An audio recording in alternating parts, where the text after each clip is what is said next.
Welcome to episode 162 of the show with no name. I'm your humble host, Nick, and today we're going to be exploring this awesome little cemetery out here in Washington State that goes by the name of the Pascal Cemetery. Let's get into this. This little cemetery is just on the outskirts of the Colville Indian Reservation by Fort Spokane. It's a unique little cemetery located on a hill right above the Columbia River out here in the woods.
In this episode today, I'm going to talk about a woman that was buried in this cemetery, and her name was Pauline Flett.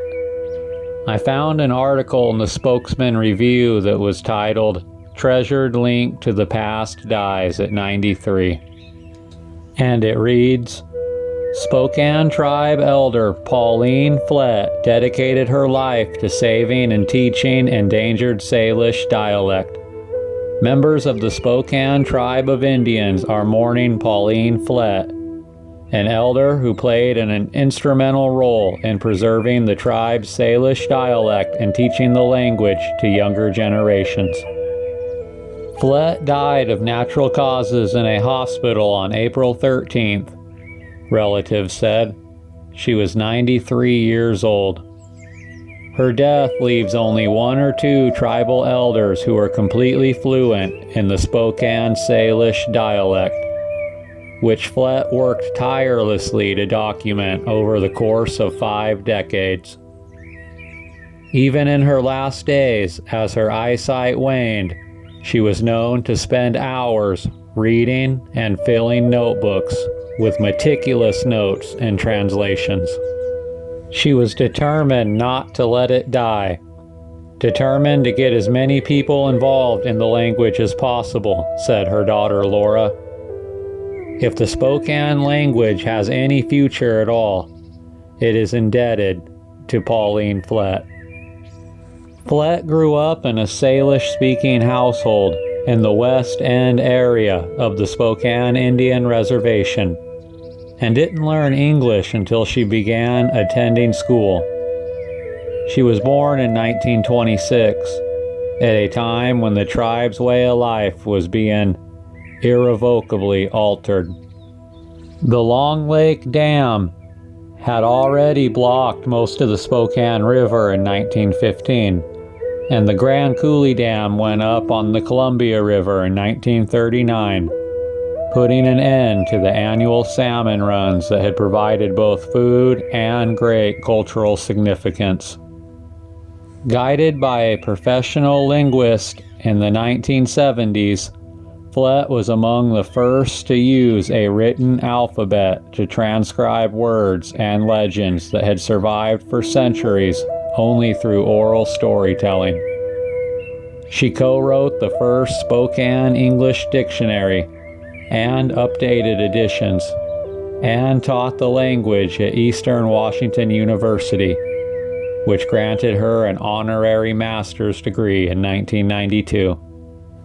Her notes are held in collections at Eastern Washington University and the Smithsonian Institution, among other places. She was also a pillar of the tribe's language education programs, which included immersion school for children in Welpinit. She was an expert in the nuanced meanings of Spokane words and grounded her teachings in traditional stories and songs. Virtually everything that exists in the Spokane language today that's ever been documented has been a result of her work, said Moses, a tribal member who runs a nonprofit called the Spokane Language House. Now we are in the process of analyzing this extensive archive that she created. Thousands and thousands of pages of oral histories and stories and interviews, and documents that she kept over a period of 50 years. That work, Moses said, has formed the foundation of the tribe's Salish curriculum, enabling adult speakers to pass it along to children, even after multiple generations did not learn it as a first language. Salish is a family of languages spoken by indigenous people across the Pacific Northwest, with variations in vocabulary and sentence structure. Salish, like indigenous languages across North America, has been at risk of disappearing after a century of oppression, beginning with the first settlers, including boarding schools that punish Native Americans for speaking anything but English.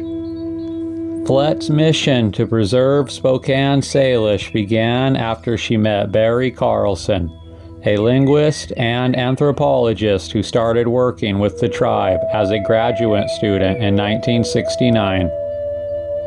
In a phone call from his home in British Columbia, Carlson recalled how he set to work interviewing tribal leaders. Pauline was around, of course, but I wasn't really working with her. I was working with the older people that still knew all of the stories, Carlson said. That's normally what you do with a language that's endangered. You want to work with the best speakers. After about 10 years, Carlson said, the tribal office asked him to teach courses using the 47-character alphabet he developed to represent all the sounds of Spokane Salish. Pauline was one of those people that showed up for the classes, Carlson recalled. And she was the real star of those classes. She really picked it up fast. Carlson noted that Flett and her elders had never had a way to capture all the richness of Spokane Salish on paper, including the names of places, plants, and animals, and detailed legends about their tribe and the world around them. And what happened with Pauline was, once she could write it down, she just kind of went crazy, and she just started writing everything down, Carlson said. I think she just really loved doing it. She was just a natural linguist. Flett raised 11 children and left behind a family that includes about 90 grandchildren and great-great-grandchildren.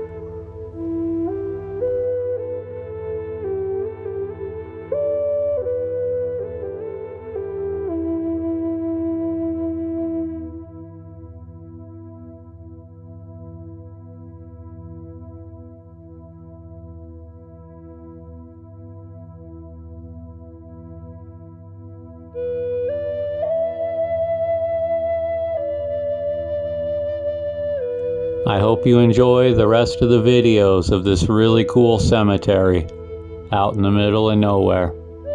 Thank you.